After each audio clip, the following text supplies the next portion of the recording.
Hey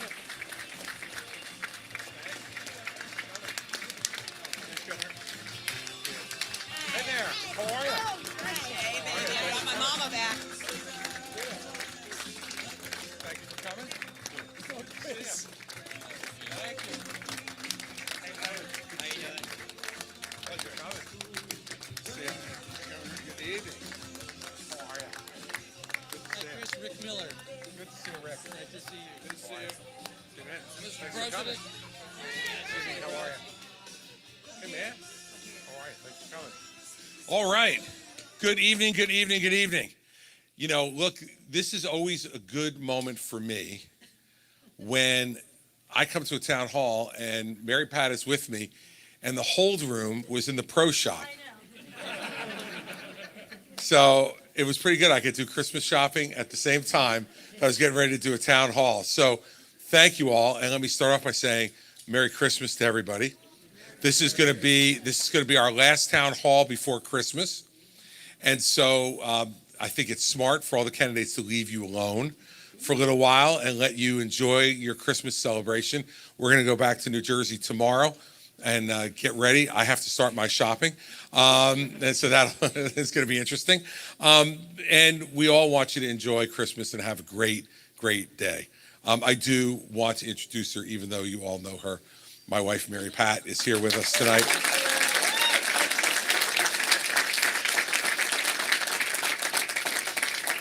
So, you know, I don't have a canned stump speech.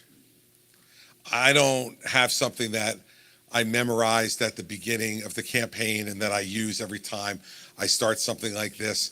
One, because I think it's disrespectful to all of you if I just say the same thing over and over and over and over and over again. And two, to tell you the truth, I'd be pretty damn bored to be saying it over again. So I spend time in the car when I'm on my way to the town hall meeting thinking about, like, what do I really want to talk about tonight? And what's important for you to hear tonight from me? And what I thought on my way over here was that because we're getting ready to celebrate Christmas, because we're getting ready to celebrate, hopefully with family and friends and other loved ones on Monday, that we talk more tonight, at least I talk more tonight. You can ask whatever questions you like once we get to that point. But I talk to you tonight about what kind of country we want to be. You know, we could talk about all the individual problems and issues, and we'll get into those during the questions. And there are plenty of them to talk about, and plenty of work that needs to be done, and plenty of problems that need to be solved. But in the end, being president is much more than just a list of tasks on a to-do sheet that you either cross off for being accomplished or put question marks next to as to whether or not you can actually get it done or not. It's much more than that. And I think that we've made the presidency, over the course of the last 3 presidencies in particular, too small, really small. That somehow this is some like business person who walks into an office and has certain tasks to perform and either does them or doesn't, and then they're judged up or down based on that. In my view, that's never what the presidency has been about when we've been at our greatest. When we've been at our greatest, the presidency has been about having someone in that job who inspires us. Someone who we look at and we say, wow, we're really proud. Proud to have that person sitting there and representing our country around the world. We don't have a king or a queen. We have a president. And that person represents us not only here in this country and in every neighborhood, but all around the world. And we've made it much too small. Barack Obama started making it small because, in my view, he made it about himself.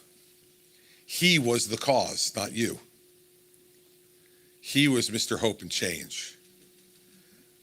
The poster for his campaign was like an artist's depiction of him with the word hope under him, not under you. And he kind of acted that way, in my opinion, for 8 years. It was more about him than it was about us. And that's not where we should be. And say what you want about President Bush 43, agree with some of his decisions, disagree with others, but never really was about him. And this changed when Obama came in. And then Donald Trump came. If there was ever someone who made the presidency all about him, it's Donald Trump. And he made us even smaller in another way because he divided us. He divided us and pitted us against each other. He identified for all of us who our enemies inside the country were. He calls everybody names. And I've been subject to that during this campaign as much or more than anybody. Probably me and Ron gotten the most names called over the course of the last 7 or 8 months. And all he really cares about is what he told me early in the presidency. I was in the White House and he said to me, Chris, this is the most luxurious place I've ever lived in my life. Do you know that I have somebody who shines my shoes every morning and somebody who steams my suits and ties every morning and helps me get dressed? This is the greatest place I've ever lived in my life.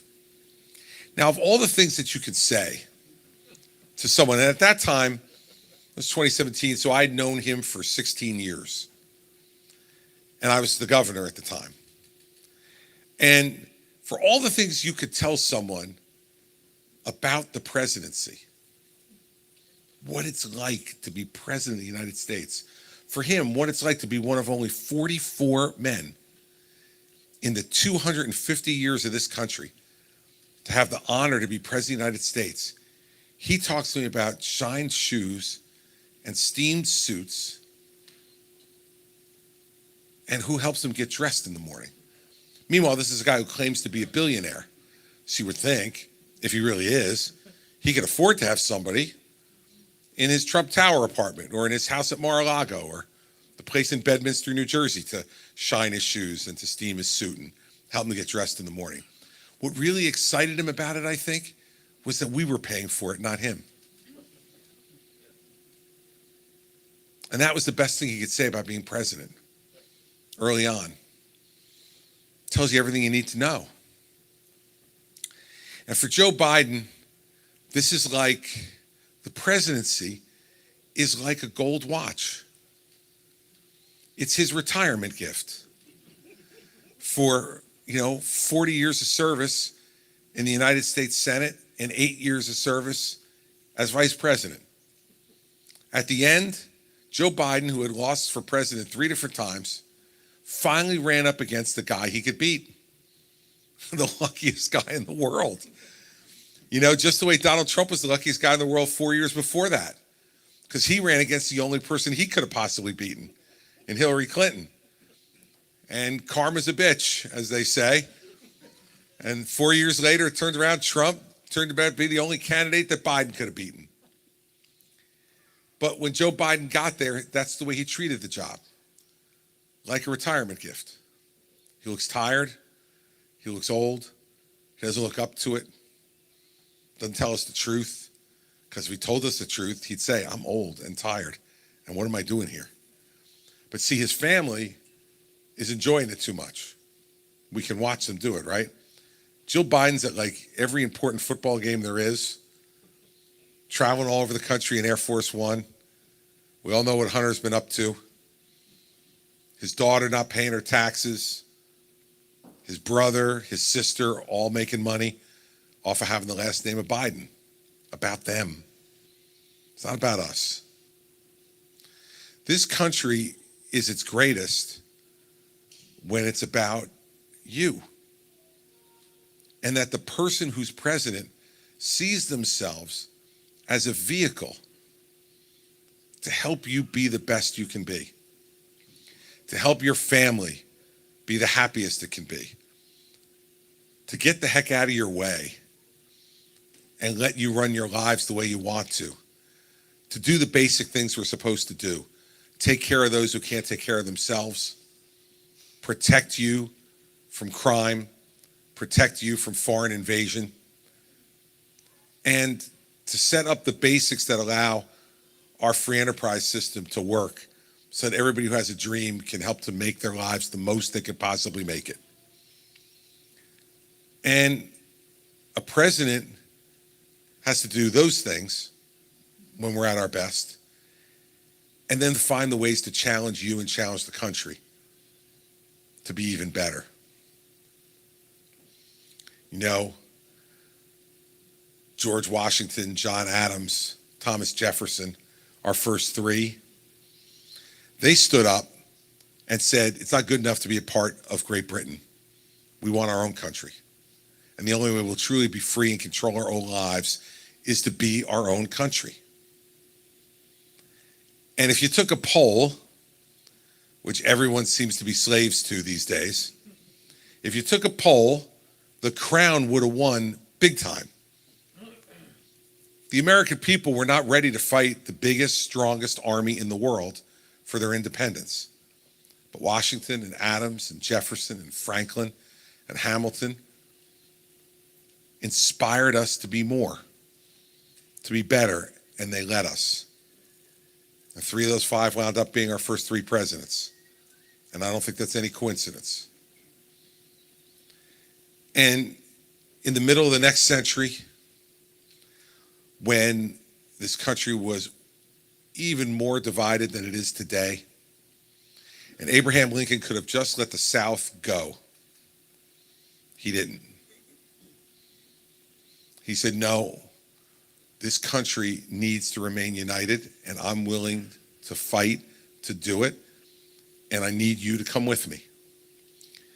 And to this day, we still lost more people in that war, more Americans in that war than any war we've ever fought. 600,000 Americans in a much, much, much smaller country gave their lives to keep this country together. And it was Lincoln who inspired us to do it. And in his second inaugural address, when he could have been taking the victory lap of the century,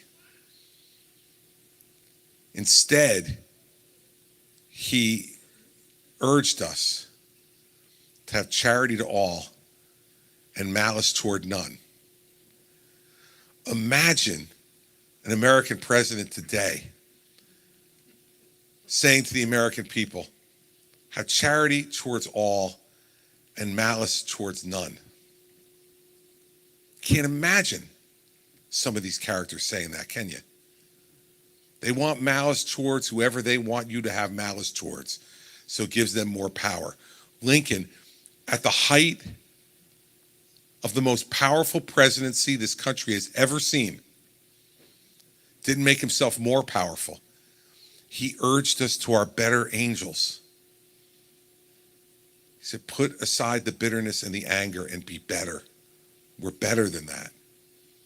That's a great president. When Franklin Roosevelt confronted the most horrible, ugly aggression the world had ever seen from Nazi Germany, he didn't tell us to fill the moat and pull up the drawbridge and let Europe worry about Europe. He said, we stand for freedom here, which means we stand for freedom everywhere. And he inspired us to go to Europe and to Asia and to fight that war for freedom. 500,000 Americans gave their lives in that war. But we came out of it bigger and stronger and richer and freer than we had ever been. And we set an example for the rest of the world that lasts barely, but still lasts to this moment. And that was 82 years ago that he said we have nothing to fear but fear itself. Inspired us to do better. And not just with slogans, but with actions. That's a great president. John Kennedy told us to ask not what your country can do for you, but what you can do for your country. Can you imagine one of these characters saying that today? Ask not what I can do for you, but what you can do for your country. They wouldn't dare. They'd be scared. It doesn't poll well. It doesn't poll well to ask you to sacrifice. It doesn't poll well to ask you to care about others. It doesn't poll well to do anything but say, get yours while you're watching me get mine. And he said, we're going to go to the moon by the end of this decade and return a man safely to Earth. And I can tell you, because I've read all the history on it, he had no godly idea how he was going to do it. Not one. But what he had confidence in was us. He knew he wasn't going to accomplish it. In fact, he didn't even live for another 18 months after he said it.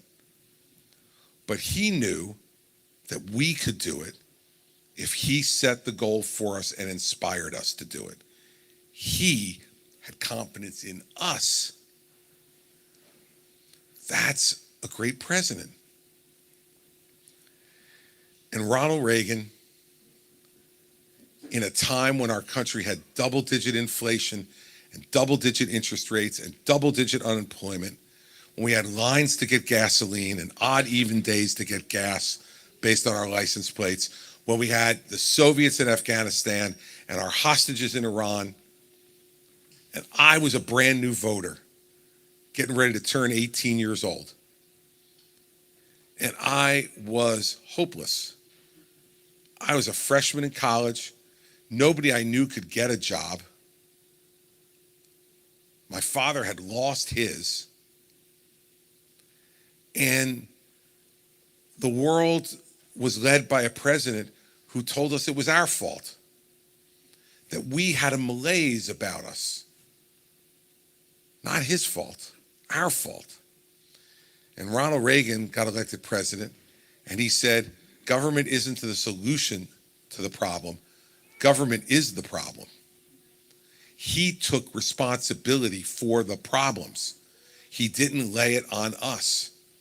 And then he told us that the Soviet Union was the evil empire and that we were not going to let their aggression stand. And imagine this, 10 years later, the Soviet Union no longer existed because he led us to believe that we should sacrifice to fight them.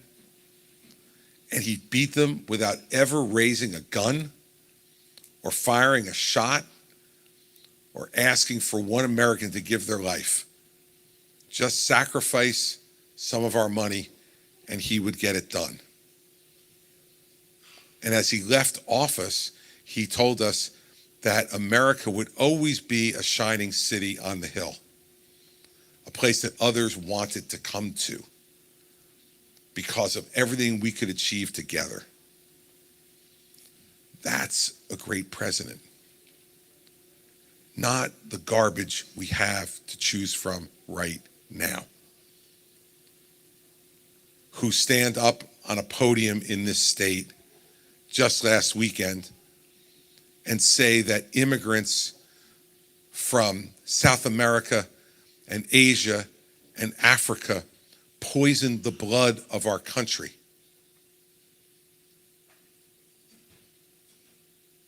And we have a large number of people in our party who say, that's who I want for president.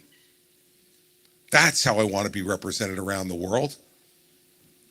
Someone who stands up and says that when I'm charged with crimes, I'm doing it for you.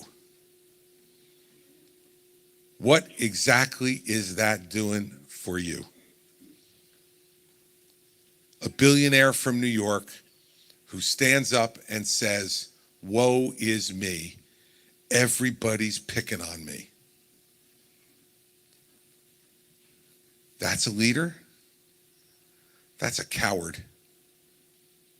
A coward who your mother would teach you from the time you were a child. A coward is someone who won't take responsibility for their own conduct, who's always looking to point the finger at somebody else and lay the blame somewhere else. It's never my fault. Their hand gets caught in the cookie jar and it wasn't there. The window is broken with the baseball on the inside and he's got his glove in his hand and he said, "Wasn't me. I didn't break the window." That's who the front runner is in the Republican primary, according to these polls, for President of the United States. We should be ashamed. As a party, we should be ashamed that we're even considering him for this job. We deserve better. But we're not going to get it if we don't do it for ourselves. We can't stand by anymore and say this will fix itself. And I got into this race for president because everybody in my party who was offering themselves to be president of the United States were acting like it was going to fix itself. Don't mention his name. Don't criticize him. Don't incur his wrath. Don't do anything that's risky. Play it safe and hope that you fix the problem for us. That's not what leadership is supposed to be, everybody. We're supposed to fix the problems for you. That's what you hire us for. Leadership is about looking at you and saying, this is the problem. I know it. Follow me. We'll fix it together. Instead, he wants you to return him to the most luxurious place he's ever lived in his life, so he can get his shoes shined and his suit steamed and someone help him to get dressed in the morning. I'm sorry.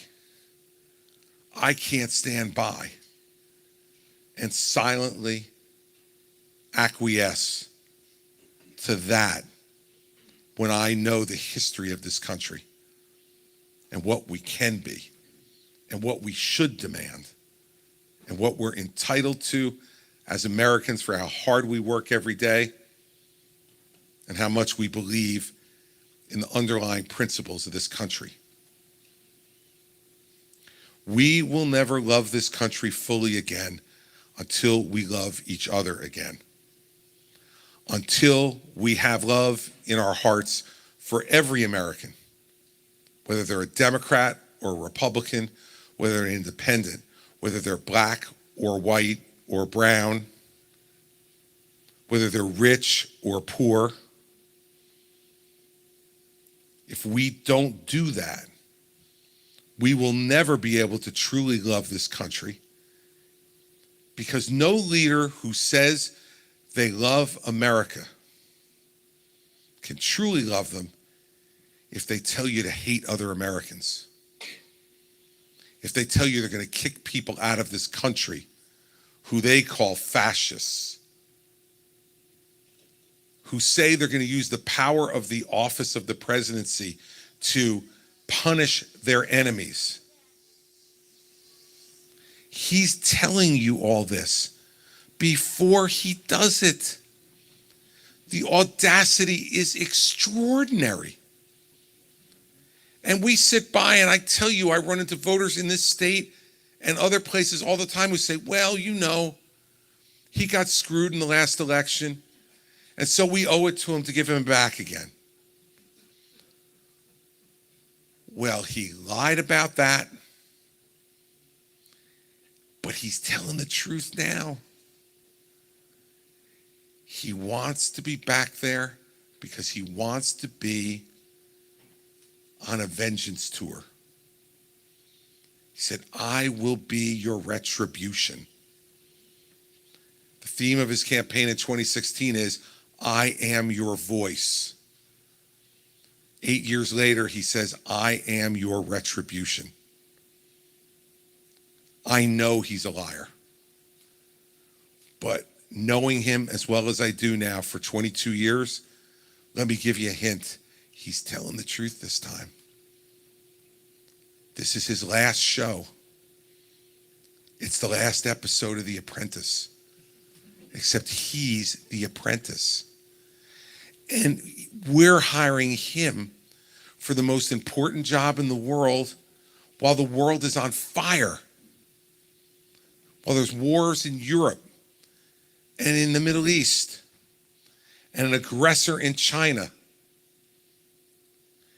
and invasions at the border from Mexico.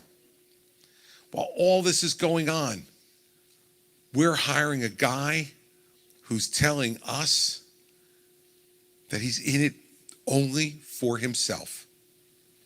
And what you can do to help make his life better. Well, you know, Ron DeSantis won't say anything about it. And Nikki Haley hasn't said anything about it. And Vivek Ramaswamy endorses it and just says, hey, bud, clear the way, because I'm only 38, so when you go, I'd like to try this next. It sounds pretty cool to me. And I am proud to be the lone voice saying it. I am proud to stand up here in front of all of you tonight as I've stood in front of crowds all over the state and will continue to, saying the truth. And I don't care that it makes some people angry. I don't understand why they're so scared of the truth. How do I tie this to Christmas?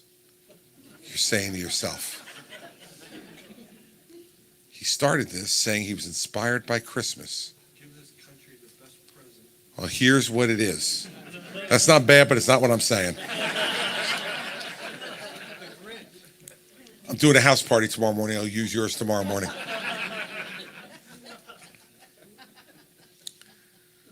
What the Bible teaches us is that the strength of Jesus Christ was because he was the truth. It says it in the Bible. I am the truth. I am the way. For those of us who believe in that, that's why Christmas reminded me to say those things. Because what we remember, and what I hope we all remember next Monday, is that we celebrate his birth because he was the truth.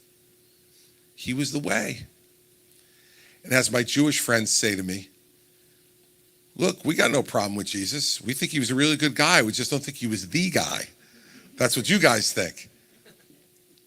Nobody in this country would have an objection to saying that he was a man who stood for truth and died for us, for the truth. That's what he sacrificed. And that story starts again on Monday with his birth and continues until the spring when we commemorate his passing. What are we going to be willing to sacrifice between Monday and the spring for our country? There's nothing more I can do than this. This is what I know how to do. This is what I was sent here to do. And I believe it's my mission. And so I'm going to do it. But I can't do it without you. Can't happen without you. The dark forces who have turned this country small and angry want to keep in control. The greatest thing about the country that Washington and Adams and Jefferson and Franklin and Hamilton gave us was they said, we decide. Not a king, not King George III, and not King Donald I. We decide. And so that's what this race is really all about. Yeah, we've got economic issues, and yeah, we have an immigration problem. And yes, we have wars around the world. And yes, we have a drug addiction problem in this country. And yes, we have an education problem in this country. All of those things are true. But if we blow who we put in charge of it, none of the rest of it's going to get fixed anyway. Character. Character. Character is what matters the most.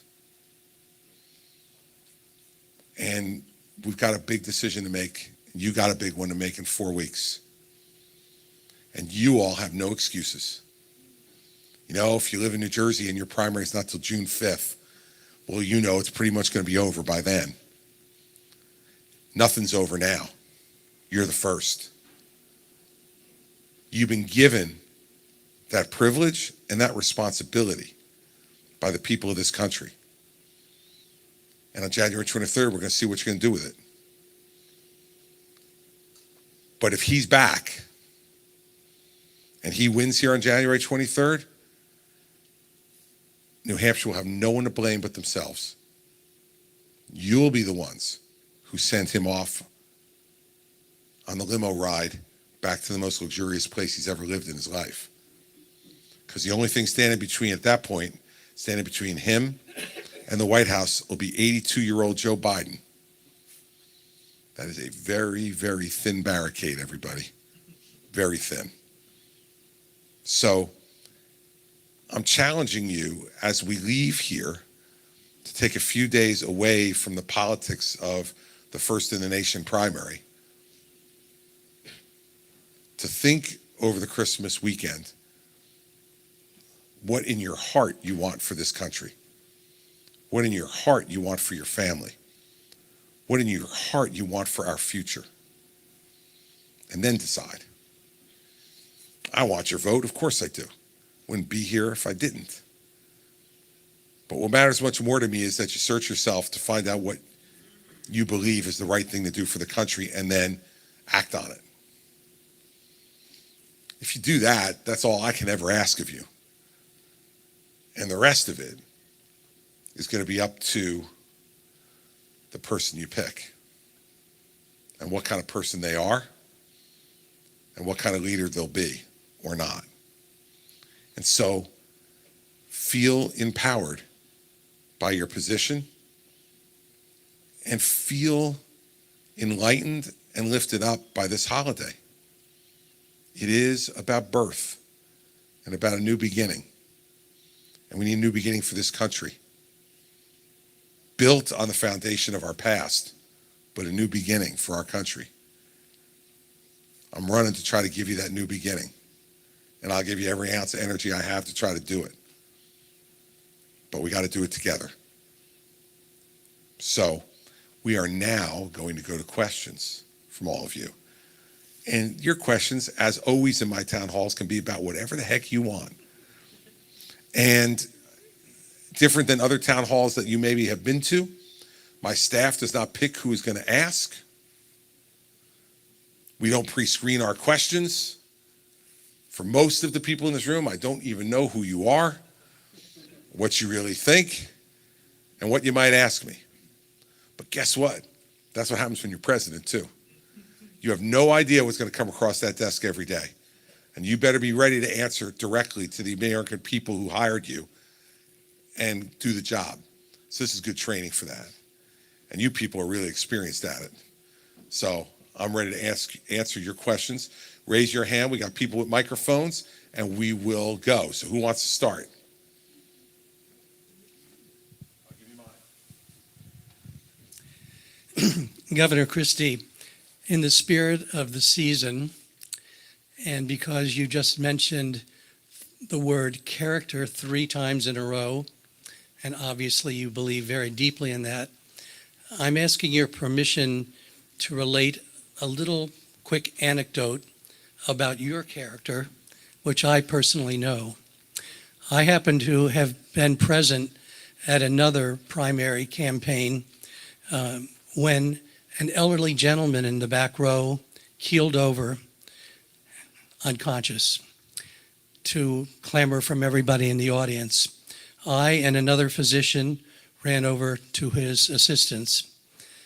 And under those circumstances, you probably all know the conventional wisdom is for the campaign staff and security to whisk the candidate out of the room because it's a disturbance or untoward event. But to my amazement, as I sat ministering to this gentleman, Christie came up and kneeled on the floor next to this gentleman, held his shoulder and his arm, and said over and over, consoling, kind, hopeful things. Said, we have EMTs en route. You'll be just fine. And he stayed there on his knees until the ambulance people arrived and took him to the hospital. The kind of compassion that I saw from Governor Christie that day is something you simply cannot fake. I have 40-some years of experience as a physician. I know how people react under those stressful moments.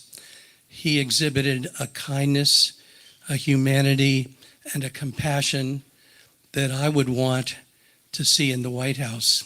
So if you're looking to have your very best friend or family member, the person that you would hope would have your back, Christie is the person to do that. Merry Christmas, Governor.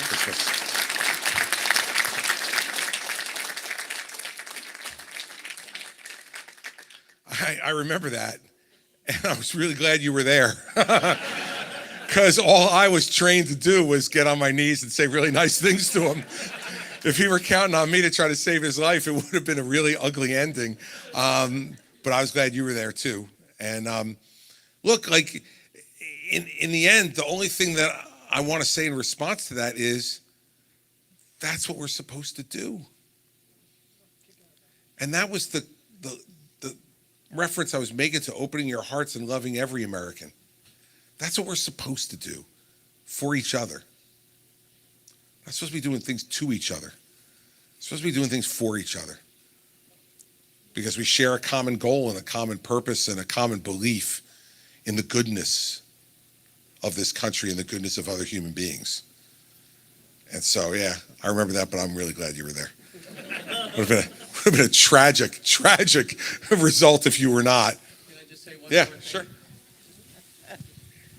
To my amazement, a month or so later, when I ran into Governor Christie, I learned that he had been keeping up with this gentleman and knew exactly how he was doing. He had a personal relationship with him by telephone. And again, it shows the kind of character that he has. So be forewarned, if you give me your cell phone number, I will call. That's definitely one of the lessons you could take from that. Thank you very much for that. It's very generous, and I appreciate it. Question, another question from somebody. Oh, yes, sir, right here. Here, you know what, he'll give you his microphone right behind there. There you go. Chris, I have a comment and a question. The comment is, remember during the last election when Donald Trump was going to debate Joe Biden? And I heard on Fox News that Chris Christie was going to coach Donald Trump. And I said to my wife, I said, hey, Chris is going to polish him up. I said, this is going to be great. Well, as everybody knows, that when we got into it, shortly into the debate, Donald Trump, not only did he go off message, he went off track. And then Biden, I thought, there it is. Biden got the advantage and he wasn't anything to write home about. My question to you, Chris, is what the hell happened in that teaching session? Well, let me tell you, glad you brought that up. I coached him not only in 2020, but in 2016. And he asked me to come in and coach him after he lost the first debate to Hillary Clinton. And I actually got him to admit that he lost the first debate to Hillary Clinton. I went in and coached him. And in 2016, he was a, relatively speaking, coachable person. He was willing to listen. And he knew I was better at this than he was. And so he followed my advice, and he won those last two debates against Hillary. And I think that played a role in him winning the election. In 2020, he was significantly less coachable. And I'll tell you two quick stories from debate prep in 2020, which will, shine a light on that. The first one is we were in the map room of the White House preparing him for the debate, and we were talking about COVID. Obviously, we were in the midst of some of the worst of COVID in late September of 2020. And he was talking about COVID, and his answer basically was, I did it perfectly. I handled it perfectly. Couldn't have done anything differently. And Kellyanne Conway, who was prepping him with me, was playing the moderator. I was playing Joe Biden. And she said, I had to take a couple of sedatives, but I was able to pull it off. She said to him, she has a way of saying things to him where he listens a little bit better. And she said to him, Mr. President, this saying you handled COVID perfectly, I don't think voters will hear that well. So it was typical Kellyanne. She wasn't telling him, idiot, don't say that, but she was saying that we wouldn't hear that well. So he said, well, how should I say it? And she said, I think the way you should say it is that you came to the Oval Office every day to do the very best you could to save as many lives as you could. So he looked at me and he said, what do you think of that? And I said, that's much better. He goes, okay, let's try it again. So Kellyanne asked the question about COVID. He starts talking about Operation Warp Speed and the vaccine. The vaccine will be here and that's going to help people. And then he kind of gets halfway up out of his chair, and we're sitting at a conference table across from each other. And he leans across the conference table and looks at me and he says, and I handled it perfectly, absolutely perfectly, and better than you ever could, because you've never run a damn thing in your life. To me, as Joe Biden. And so then Kellyanne Conway said, Vice President Biden. And my answer was, I said, well, first off, I want to talk to the people out there watching tonight who've lost loved ones to COVID. As you may know, I've lost 3 dear members of my family in my life. I lost my first wife. I lost our young daughter in the same car accident. And I recently lost my son, Bo, to cancer. And I know that the hole that leaves in your heart can never be filled. And so tonight, I'm not telling you I can make it better. I just want you to know I know how you feel. And then I looked at him and I said, Mr. President, to respond to your statement, could you do me a favor? Could you just show me your hands? And Trump looked at me like I was nuts, right? He said, what are you talking about? I said, just please, show me your hands. So he held his hands up like that. And I said, you can put them down now. And I said, I don't know what you all saw, but I'll tell you what I saw. I saw the blood of 400,000 dead Americans all over those hands. And if you call that perfect, then you and I have a much different view of what perfect is for President of the United States in a crisis. And Trump just turned beet red, as you might imagine. And Hope Hicks was there as well. And he turned to Hope and he said, hey, Hope, how lucky are we we're not debating Chris, huh? He goes, Biden will never come up with something like that in a million years. This Chris is a killer. He's a killer. At the end of the last session we had before the debate, on the day of the debate you referenced, where he did go completely off the rails, I was leaving because, remember, there was no public transportation. So I had to drive to Washington from New Jersey, and then I was driving back up to New York because I was doing commentary on the debate on ABC that night. And so I'm going to get in my car, and his secretary comes running out and says, Governor, I'm sorry, the president says he needs to see you one more time. So he just literally took my bag and threw it in the trunk and went back up to the Oval Office. And we were there by ourselves, which was highly unusual in the Trump White House. The Oval Office was like, Union Station in Washington on a Friday. I mean, it was just people in and out all the time. It was nutty, but just by ourselves. And he said, close the door. So I closed the door. It was just the two of us. And he looked at me and he said, you're the best debater in the country. There's nobody better than you. My mind is cluttered. tell me one thing I should do tonight to make sure I win. It's okay. One thing? He said, yeah. I said, all right, let Biden talk. Because if you let Biden talk, he will hang himself. You don't have to win this. Let him lose it. And he looked at me and he went like this. And then he walked out the door to the colonnade and went upstairs to pack and get ready to head to Cleveland. And then he interrupted Joe Biden 89 times. 89 times. I did my very best. But when someone refuses to be coached, when someone is so arrogant that they believe that their grievances are more important than you, that's what happens. And so I watched the debate, and when I got up to ABC that night, I was in the makeup chair next to George Stephanopoulos. And he turned to me and he said, so what's the debate going to be like tonight? And I said, I think he's in really good headspace. I talked to him right before he left. I told him that he should let Biden talk and that Biden would hang himself. And he gave me thumbs up and smile, and he walked out.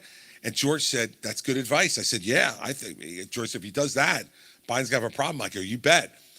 We were like 10 minutes into the debate. And just so you know, like when you're on TV doing the commentary, like you stay right where you are. So like they come to you first before the debate starts. You all get to say something really briefly. And then the debate starts. And you don't go to some other room. You're sitting on the set and you watch the debate the entire time on the set. And then they come right back to you when it's over. So we're sitting there and I'm sitting next to George and we're 10 minutes into the debate. And he turns to me and he goes, hey, Governor, great job.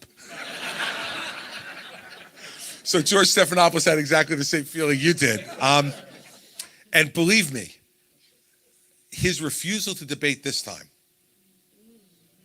is for one reason and one reason only. And it's what he said to Hope Hicks. Thank God we don't have to debate Chris. He went through 30 debate sessions with me over the 2 elections.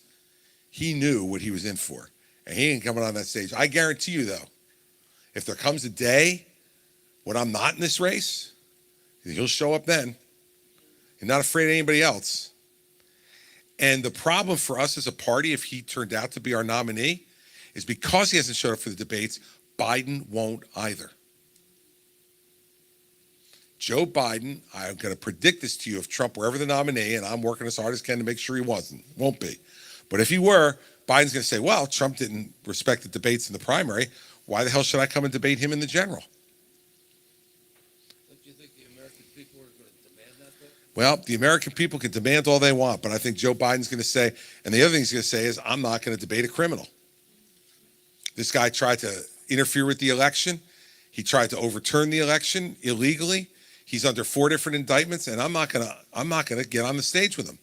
And Trump, by not debating, gave him the excuse to not debate himself. And that is going to be the worst thing for somebody like Trump who wants to win the election, is to not get Biden on the stage. Because the comparison would be difficult for Biden to be up there, standing up there for 2 hours, and having to debate without a teleprompter or note cards or any of that stuff. So, you can sometimes be too cute by half with this stuff. And I think Trump has been. By trying to avoid me, he's probably going to cost himself, if he is the nominee, any chance of debating Joe Biden in the fall. And that's going to hurt his chances, not help them. And by the way, as you imply, it's bad for the country for us not to have the opportunity to see both of these characters up there. Now, there may be just so much of that you could take if it were those two. But nonetheless, that's the way it would go. Well, sure, why not? So with this long history of a relationship with Donald Trump and coaching him in 2016 and 2020 and trying to help him as much as he can, what was the turning point? What was the epiphany for you where you can stand up here tonight and talk about the reality of the selfish man that he really is? When did that happen for you? Because the American public elected him as president while you were helping him, sure. and you helped him get there. Yeah, I did, because I thought he'd be better than Hillary Clinton. And I thought that I could help make him a better candidate and a better president. And I turned out to be wrong. And I've said that from the beginning in this race. I made a judgment that was wrong. And the epiphany was election night 2020 at 2:30 in the morning when he came out in the White House and said the election's been stolen. When I knew he had no way of knowing whether the election was stolen or not, all the votes hadn't even been counted yet in most of the states. He was doing it because he was setting it up to try to steal it. And when I sat there and listened to that, I was sitting next to George again, and I turned to him and I said, "Come to me right out of the speech." And he said, "Why?" I said, "I won't disappoint you." And I broke from him right at that moment. But I think there were so many signs during his presidency. There were. That an intelligent man and a man of character would have understood how selfish this man is. I did. Look, I wasn't ready to give up on trying to make it better. He was the president. And so there, for me, I had access to him. He would at times listen to me. And so I wasn't ready to give up on trying to make him better.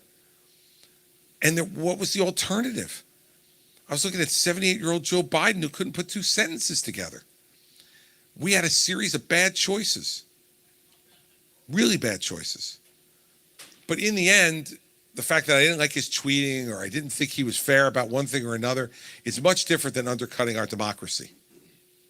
To me, much different. The other things are policy arguments and personality problems that troubled me, and I talked about that publicly at the time. I mean, look, during those years, I was one of his bigger Republican critics every week on TV, because he used to call me when I'd get off TV on Sundays. "What the hell are you talking about? Thought you were my friend." I said, "I am your friend. You should listen to me." So look, I don't want to get in a debate back and forth about it. What I want to tell you is, one, I made a mistake. I was wrong. But I was motivated by the fact that I thought Hillary Clinton would be an awful president. And I thought, all right, maybe we can make this guy better. I think my emotion was what a lot of the American people who voted for him thought. They weren't sold on him completely, but they went, him, her, let's give him a try. How bad could it be? Well, we found out. My concern now is that I think I'm the most credible messenger to bring this because I was there. I witnessed it up close.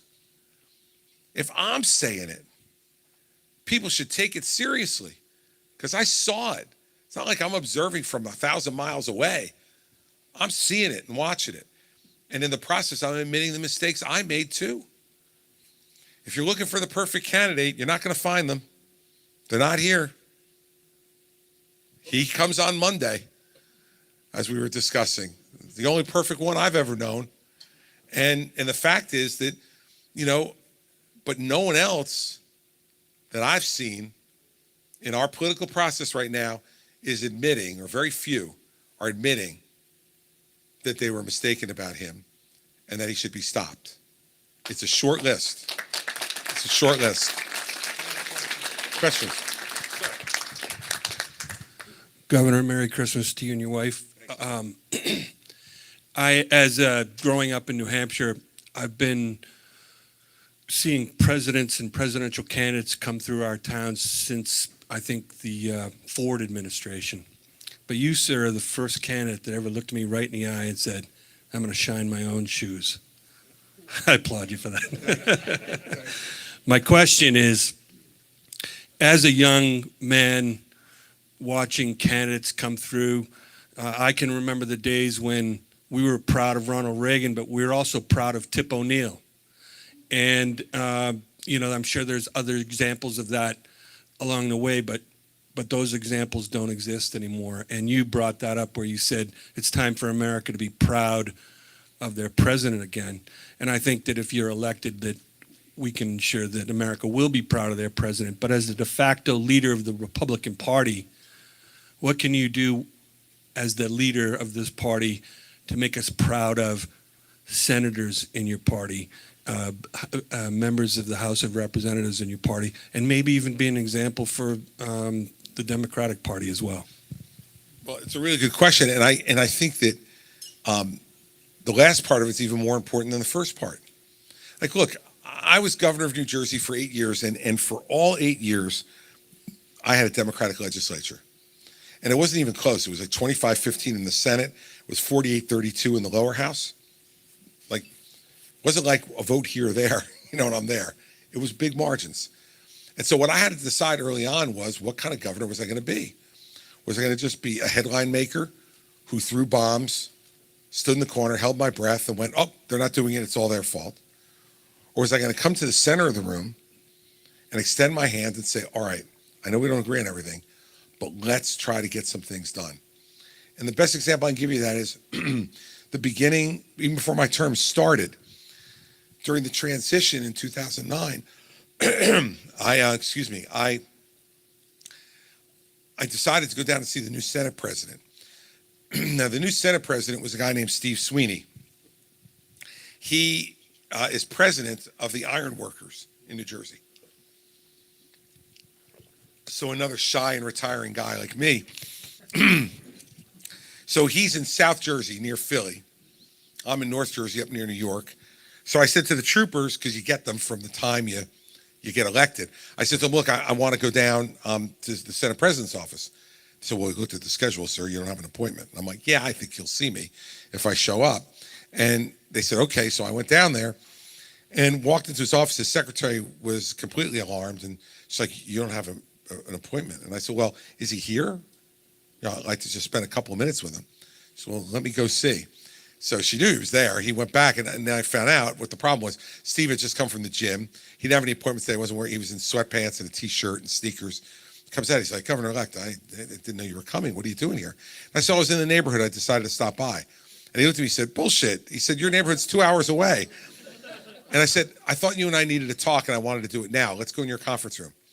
And I went in, and I said to him, look, we can yell and scream and argue with each other for the next 8 years. And he said 4 years, and I said 8 years. And I said, or we can resolve with each other that we're going to be honest with each other, direct with each other, and that our goal is going to be to put touchdowns in the end zone. I said, I'm willing to work with you to put touchdowns in the end zone. If you're willing to work with me, keep your word and tell the truth. What do you want to do? And it was the most important 10 seconds of my entire governorship when he sat there and thought about that. And he stood up and he put that big, meaty iron worker's hand out and he said, let's put touchdowns in the end zone. And we shook hands, and for the next 8 years, we did. Not everything I wanted, and certainly not everything he wanted, but we found ways to compromise on really hard issues. Pension reform, health care reform, tax reform, eliminated the estate tax, fired the entire Camden City Police Department because they were so awful. We did it together so that nobody could argue about it. Republicans and Democrats did it together because we were sick of having Camden be the murder capital of America. Right? All difficult, controversial things. And whenever one or the other of us would get off track, and we would, that was our code phrase. He'd be sitting in my office, and if I was the one getting off track and saying, no, I'm not doing this, forget it, I'm not doing it, he said, touchdowns in the end zone? Or I would say it to him. The only way that happens is through that personal relationship. And that's what Reagan did with O'Neill. They didn't agree on much of anything. But they agreed that the country was more important than them and that they were going to try to get things done. So Tip O'Neill opposes Reagan's tax cut, but Reagan passes it, and O'Neill doesn't refuse to post it, which is what people would do these days. No, I'm not putting it up.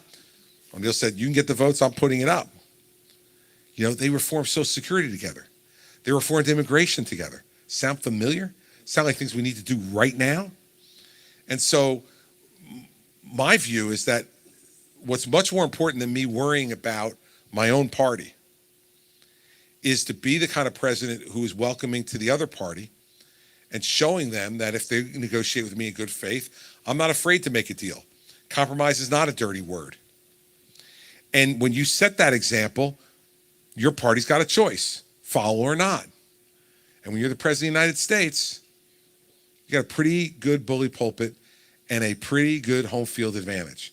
You bring them into the Oval Office, take them on Marine One, take them on Air Force One, take them out to Camp David.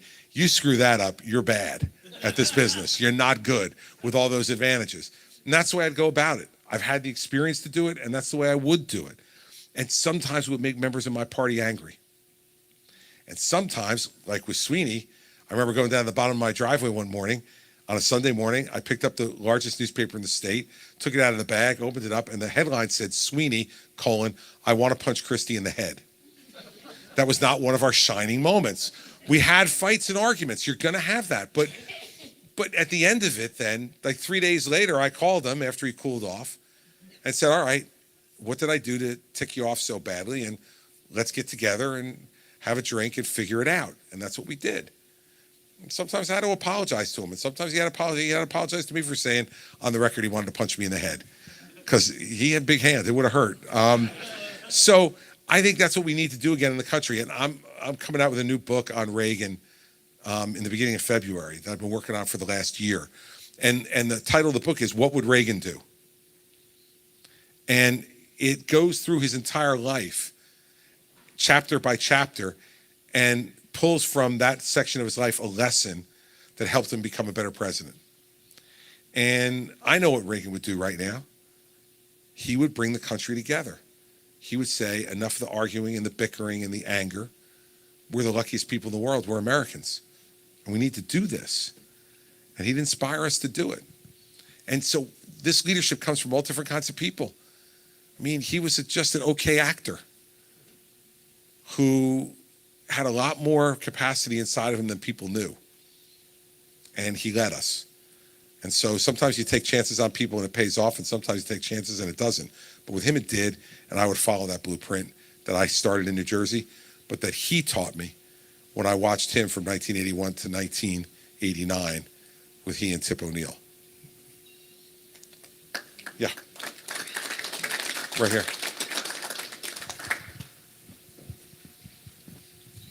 Hello again. So I just wanted to ask, because you brought this up earlier about like how Trump and Biden see the office as like kind of like their gold watch. I'm curious like what you could do as president to like remove the idea that you can grift from public office and to earn money when you're the president, but also like the stuff that happens in Congress, because I think public office is a public service. It's not career, and it's not there to you're not there to enrich yourself, but to serve the people. So I'm just curious to hear what you think about that and what can be done. Yeah, look, there's both practical things that can and should be done and symbolic things that can and should be done. So first of all, in Congress, you should not be allowed to be trading stocks while you're in Congress. Like, that's pretty simple, right? You're getting confidential, privileged information every day that will, when they become public, will move markets. And we have members of Congress over and over and over again who all of a sudden, just coincidentally, decide to start selling certain things that they got bad information on and buying certain things that they got good information on. I mean, it's one of the oldest grifts in the world, right? We should stop. Every member of Congress should have to put every asset they have in a blind trust. When I was governor of New Jersey, and my wife worked on Wall Street, so this was a particular concern of people. And what we did was we took every asset we had, we put it in a blind trust, and it was all of our money, except for what I was getting paid, and she was getting paid on a week-to-week basis, right? So we had 2 kids going through college at that time when I was governor, one who went to Princeton and one who went to Notre Dame. So picture what that cost, right? And so what I would have to do is call the trustee and say, okay, I need $30,000 for this semester at Princeton, and I need $30,000 for this semester at Notre Dame. And they would send the money. But we were not given any information during those 8 years about how our investments were going, how much money we really had left. So I remember calling the trustee 4 days after I left office, and I said, okay, so where are we? And he said, we'll go over the specifics later, but my message to you is get to work. Right? I think that's the way every member of Congress should be. Absolutely blind trust. Not only not knowing what it's invested in, not knowing how much you have or don't have. And there was a trigger there. If I got below a certain amount, he would tell me, like, I remember saying to him one time, can I pay this now? And he said, yeah. And if you can't, I'll tell you. Thank you very much. So I think that should be for members of Congress. And by the way, Trump brought it to a whole new level as president, right? Because he said he turned over the business to his sons. And yet they were continuing to do things that he was benefiting from personally because he was still taking money from there. You should be able to be paid by one person when you're president, the American taxpayer. It's a $400,000 a year salary. You should be able to get by. And you shouldn't be making money from other places. You shouldn't know about that. And all you should be able to do is draw from a blind trust account at the request, the same way I did it as governor. Call the trustee, ask for the money, and spend it. It's still your money, but you should know what's going on. And so I think that would solve a lot of the problems, because that's the way they make the money. There should also be really strict rules on outside income. Now, there are for the president until Trump, but for members of Congress too. You know, there should be strict limits on outside income. There were when I was governor. I mean, I couldn't even write a book when I was governor. I mean, we had real strict rules in New Jersey, and I think they were fine. Like, I couldn't, I couldn't write a book. I didn't know that that was the rule. Someone wanted me after Hurricane Sandy to write a book. And so I went to my counsel and said, okay, publisher's coming. They want me to write a book. How do we handle that? And the poor guy, who was my deputy chief counsel, had to come into me like 4 hours later and say, you can't. I said, what do you mean I can't? Well, you can't write a book because you can't get paid for it. If you want to write a book for free, you can. And I'm like, yeah, I think I'll hold off on that. And so we can have rules like that and should have rules like that on outside income.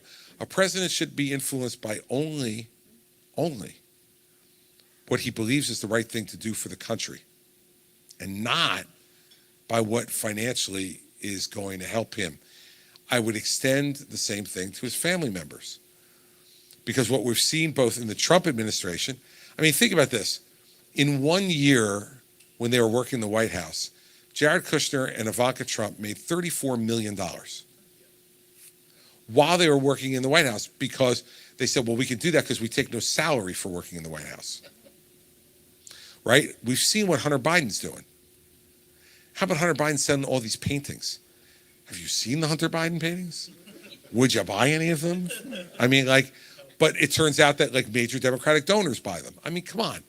We know what's going on here. So it should extend to members of the family. And what I've said is, if I'm president, nobody in my family can be involved in trying to represent anybody in front of government. Sorry. Not going to make money that way. I work to get here, not you.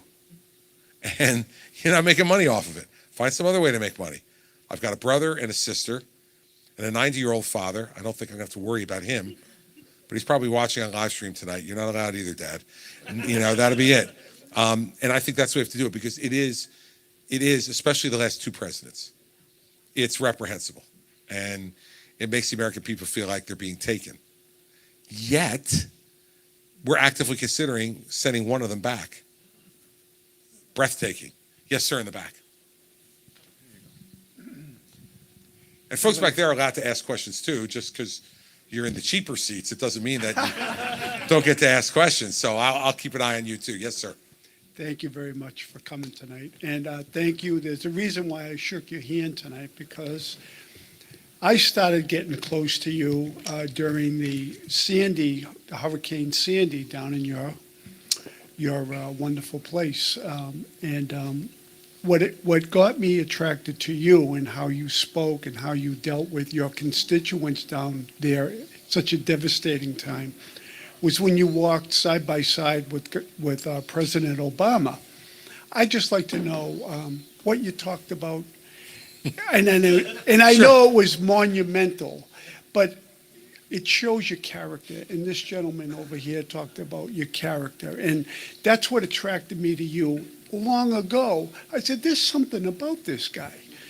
And so now today I ask you that. What did you talk about, and how did you resolve taking care of your constituents that never happened to you before in your life?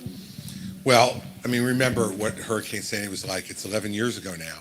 But we lost 346,000 homes in 24 hours. We had no operational water treatment or wastewater treatment plants anywhere in the state.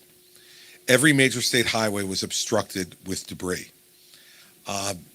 We had 2/3 of the citizens of the state, over 6 million people, with no power for 2 weeks. Every school was closed. It was a monumental disaster. Our nuclear power plant didn't have the energy to keep it cool, so we had to be pumping bay water into the core to make sure it didn't melt down. I mean, every day there was something that was crazy. And so my view was we have one president at a time. I didn't vote for Barack Obama in 2008. I voted for John McCain.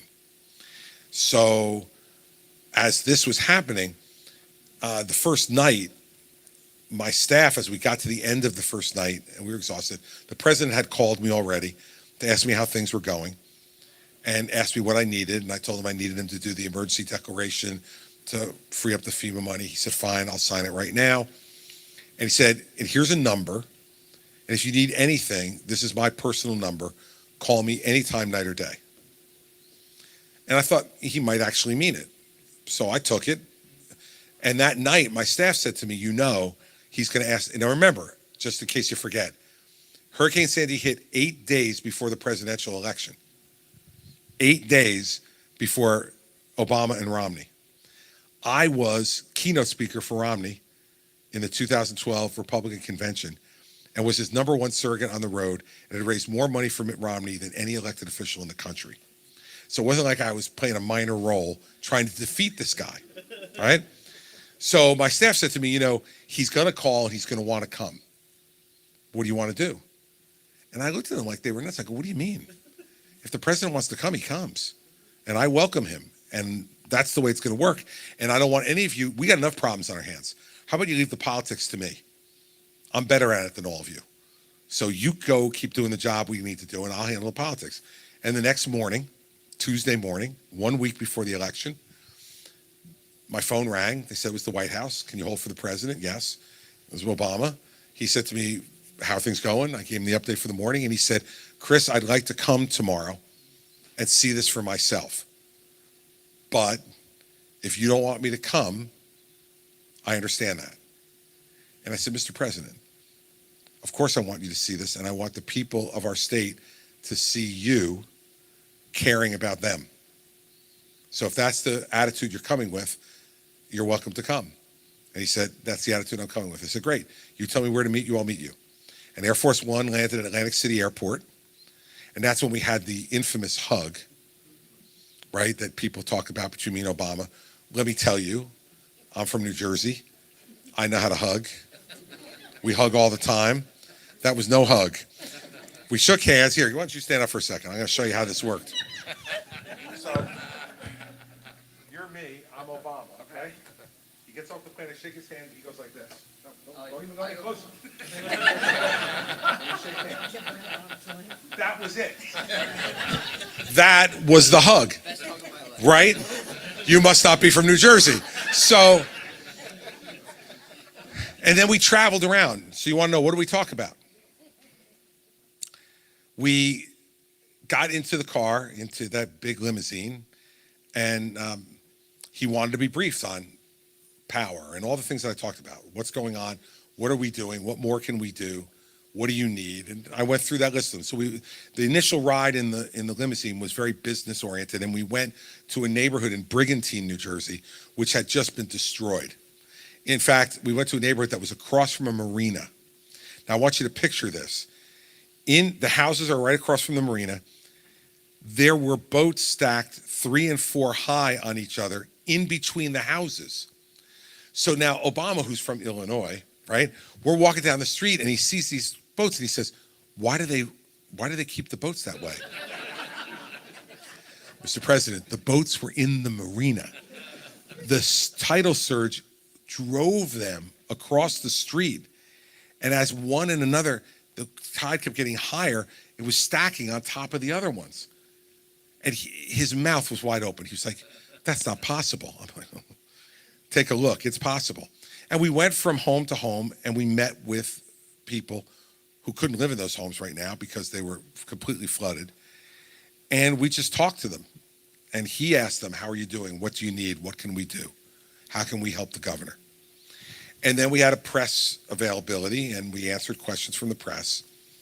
And then the part you'll find most interesting is at that press conference, they asked me, how's the president doing? And I said, look, I have to compliment the president because everything I've asked for, he's given me. And he's been available anytime, day or night that I've called. And he promised me he would do that. And he's been true to his word. And on behalf of the people of New Jersey, I want to thank him. So we then got into Marine One because he wanted to take the helicopter up the coast to see the destruction along the entire seacoast. So we got in Marine One, and Marine One is really pretty small. And when you're sitting across from the president, you're like as close as this, sitting down from each other, like your knees are nearly touching. So he looks at me and he says, by the way, those really nice things that you said in the press conference, those were really, really wonderful. And I know you're in a difficult political situation here, and I appreciate your willingness to say it. And I said, look, Mr. President, I said, I only told the truth.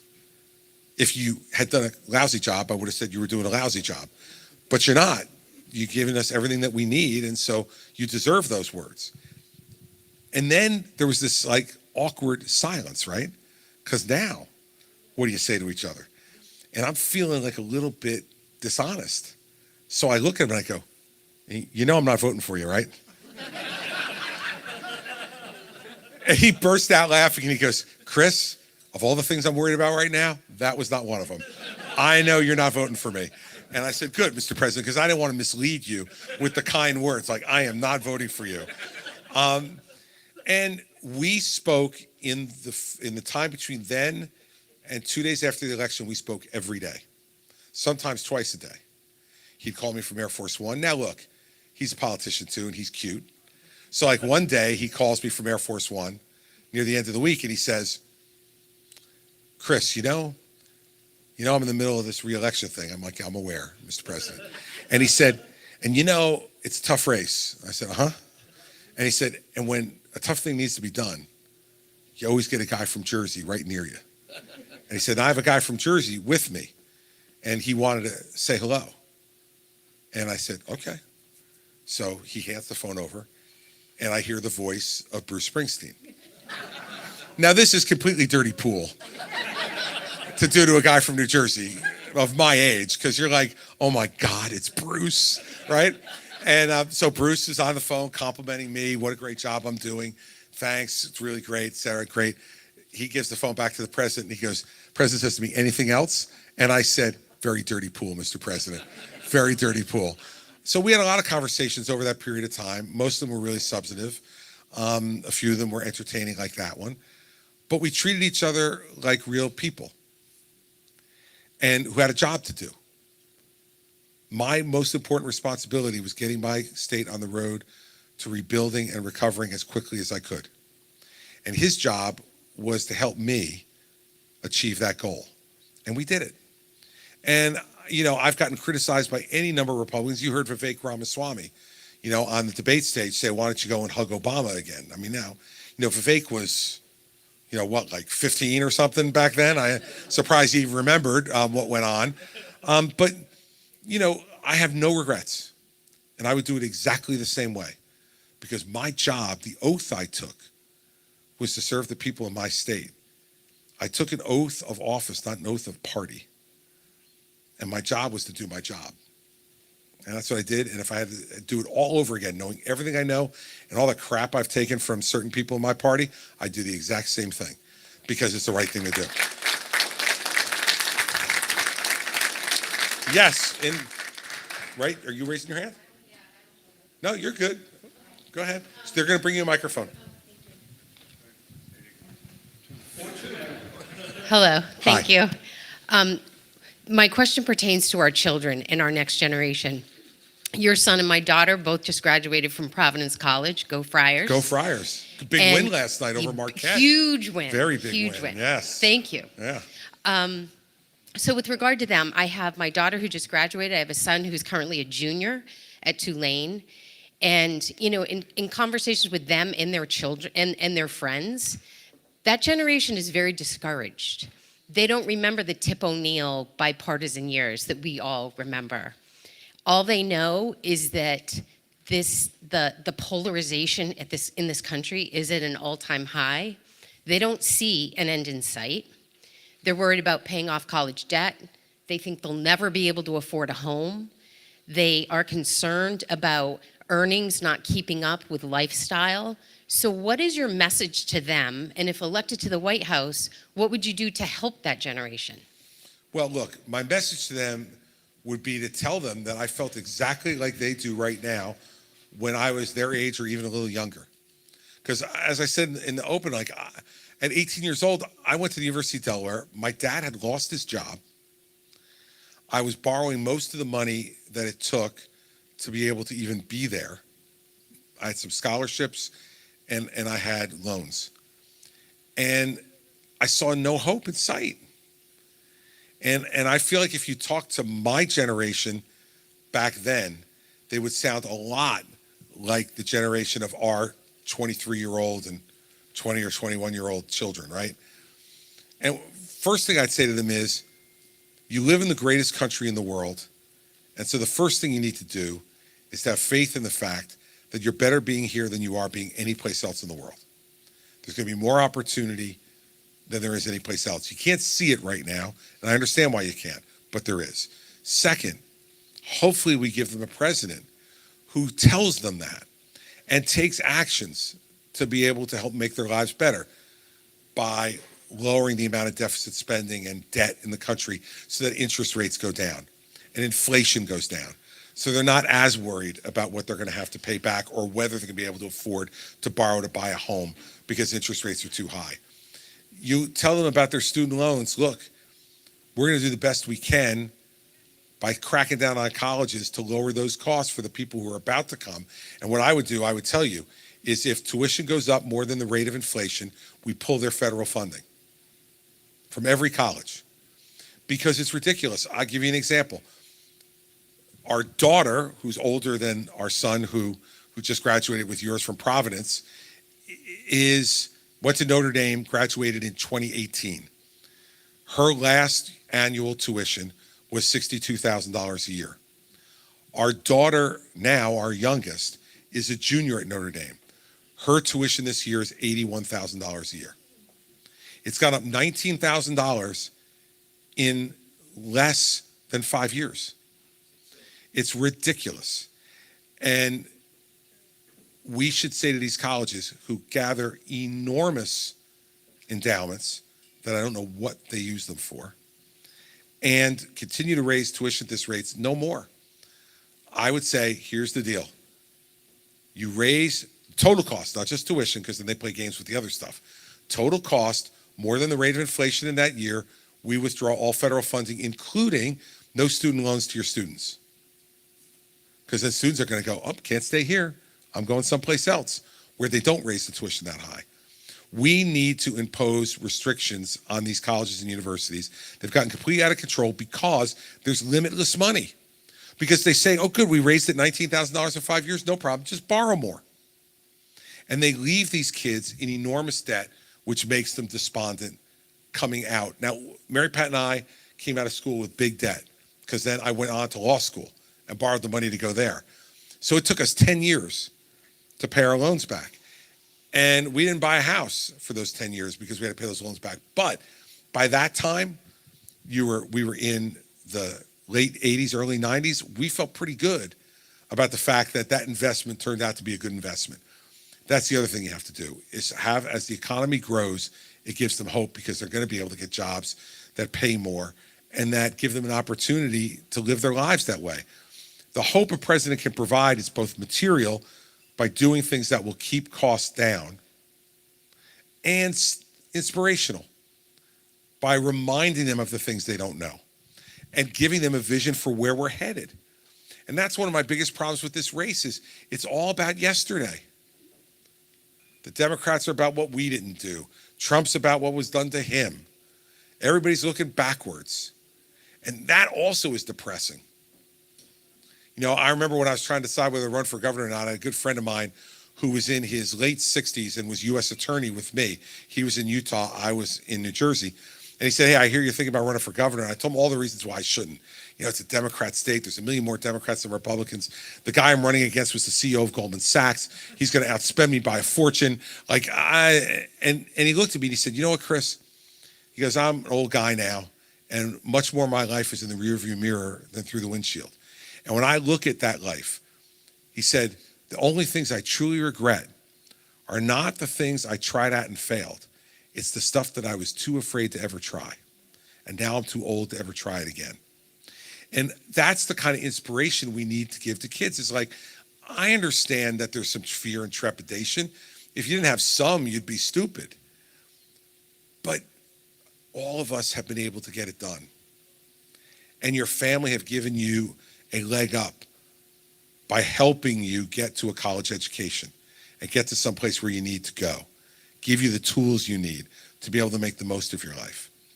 And the last thing I'd say, and I say it to my kids, and now I'll say it to yours, is that there's only two things in life you can really control. The rest of life is a roller coaster ride. It's how hard you work and how you treat other people. That's it. The rest of it, you know? And if they do it the right way, if they work really hard and they treat other people well, they're going to be okay. And that would be my message to them. Is that every generation who's done that's done just fine here. And if you ignore the negativity and the anger and the bitterness and the vitriol, and you say, I'm going to work as hard as I can, and I'm going to treat other people with respect and kindness, you're going to rise to the top. I believe that. Sir, the UNH sweatshirt, you're the second to last question. Yes, Governor. My name is Bob Beckett, and I live in the area. I actually met you and Mary Pat 8 years ago in Holliston, Hampshire. So welcome back. Good to see you again. Thank you. My question has more of an international flair to it. As we have our squabbles here in the U.S., budgetary and political and all these things, there are others around the world that are taking advantage of that. And I'm fortunate enough that I have a job with, I spend a lot of time outside of the U.S. And what I've seen China do with its Belt and Road Initiative is honestly very, very scary.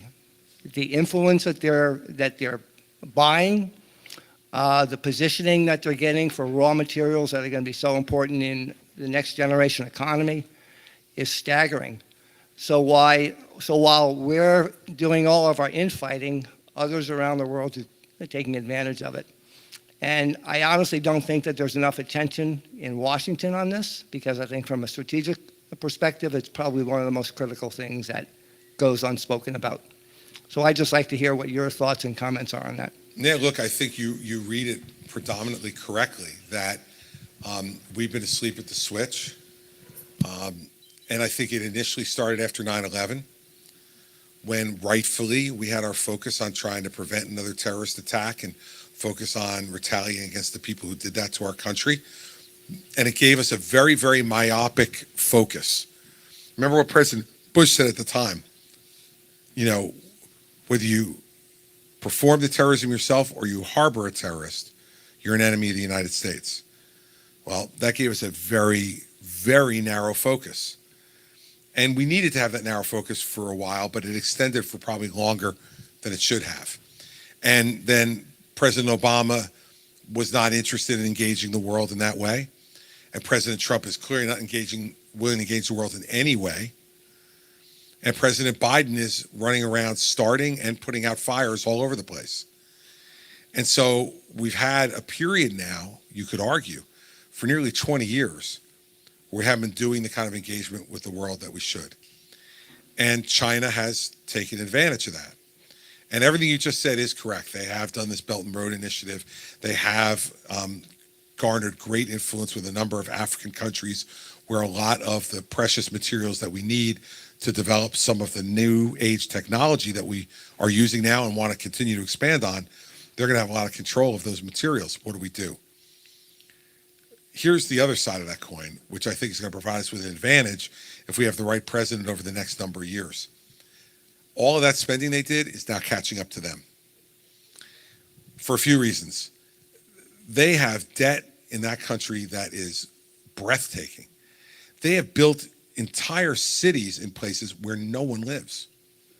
They, on spec, they built apartment buildings, office buildings, and you go there and literally there's no one there. And they have all that debt now and no activity from either domestic or foreign companies to support it. They had for decades a one-child policy. And so now what's happening is they don't have a next generation of young people to come up and support that economy. So they have an incredibly aging economy that's no longer producing at the efficient level that they were 20 years ago. And so it's making their economy come down significantly.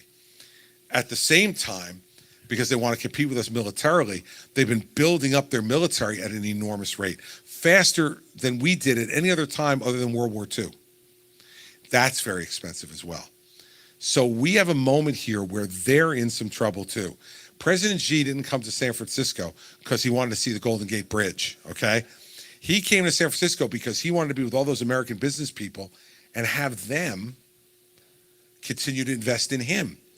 Because if they don't, he's in big, big trouble.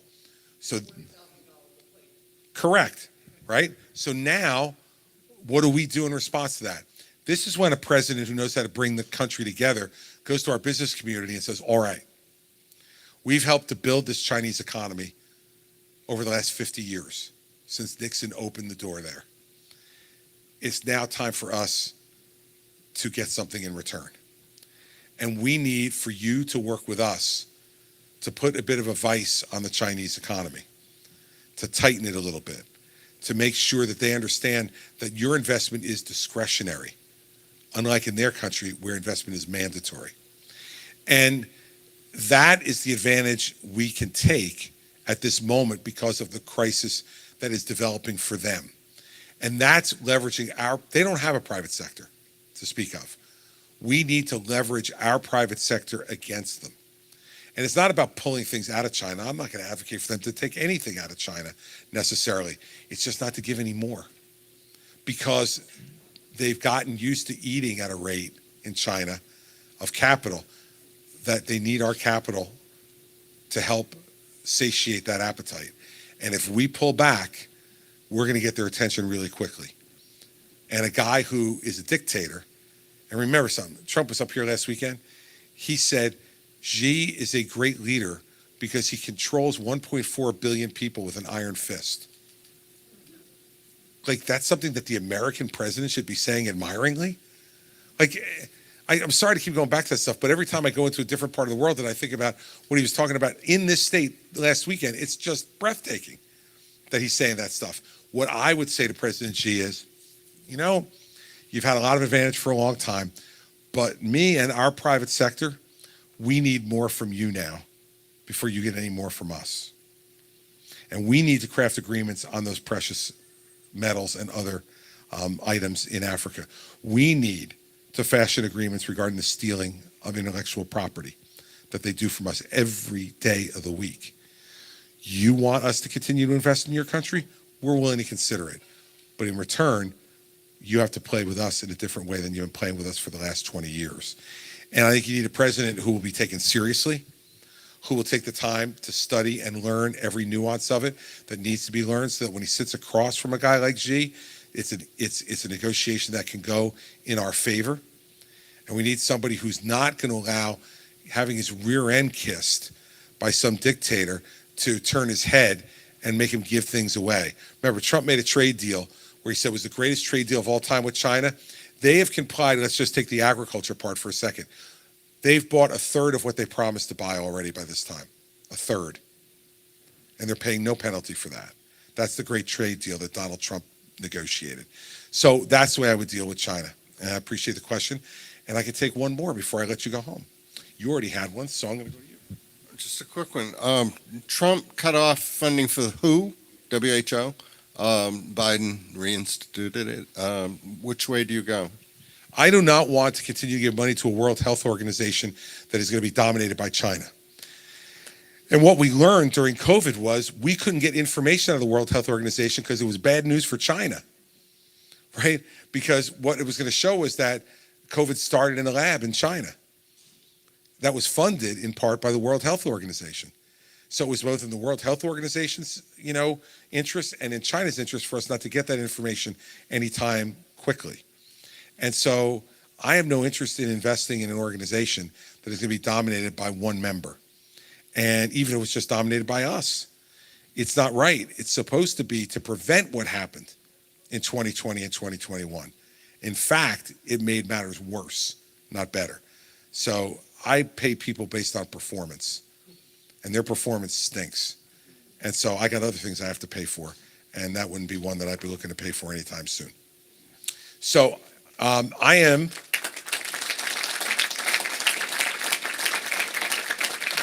Thank you. I'm gonna get ready to let you all go and begin to celebrate Christmas. Let me end by saying this to all of you. I started off this meeting really seriously because I really thought on the way over here that it's my obligation to deliver that serious message to all of you. You care enough to show up here on a Wednesday night, a few days before Christmas, when I'm sure there's other stuff you could be doing. That tells me you're serious people who care about your state and care about your country. And you deserve better than slogans. You deserve better than sweet talk. You deserve better than evasive answers to direct questions. But the only way you're going to get it is if you demand it. Because politicians are taught to not give difficult answers to difficult questions, to evade if you can, to distract if you can, do whatever you can to not answer them directly. My problem is I'm from New Jersey. And you get your rear end kicked like on a daily basis, like on the schoolyard if you try to do that, let alone when you get into politics in the first and fourth largest media markets in this country. There is a training you get when you're there that lets you know that you can get away with it for a little while, but not for long. You shouldn't allow anybody to get away with it here. And you should demand answers to your questions. And I hope that what I did tonight was answer your questions and answer them directly and answer them from the heart. Because in the end, I know this from Sandy. When I got that briefing about all the things that were horrible that had happened, after they're done giving you all of the facts and the information, you're sitting around a table with probably a dozen cabinet members, they all get quiet and they just stare at you. That's when you know you're governor. And I suspect the same thing happens when you're president. They tell you all the problems, all of the issues, all of the hard stuff, and then they look at you and go, well, you asked for it, so what are we going to do? Think about who you want to be sitting at the head of that table. Think about who you think knows these things well enough, has had enough experience, and who has the right heart to make these decisions in the right way. And only you can decide that. I don't get to vote here. Only you do. And you're going to make that call. But I will tell you that every minute I spend here gives me greater hope for our country and greater hope for our democracy because people like you show up. You're not sitting at home staring at the TV and complaining, which you could be, but you're here. And you want to try to find answers to the questions and the concerns and the parental worries that we all have. And that's what I'm trying to provide. And in the end, the greatest honor I've ever had in my life was to serve as governor of the state where I was born and raised. And now to twice have had the opportunity to run for president of the United States. My mom is gone now for 20 years, but she wouldn't have believed it. She was the daughter of a single mother, raised in abject poverty, having to raise her younger sister and younger brother because my grandmother was out working 14, 15 hours a day. And the idea that one generation removed from that her son has gotten the opportunity not once but twice to run for president of the United States would be, in one sense, completely breathtaking to her if she were here to see it.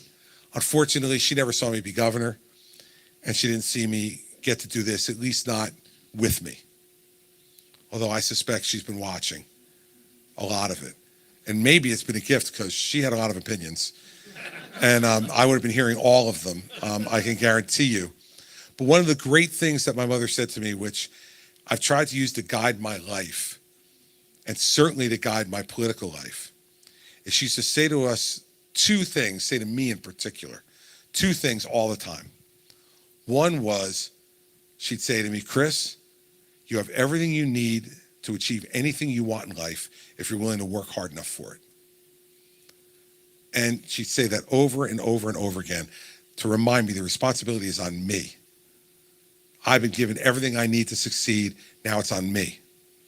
And the second thing she would say to me is, Christopher, because if you had named your kid Chris Christie, you would call him Christopher too. She wanted to deny that she had any complicity in that naming.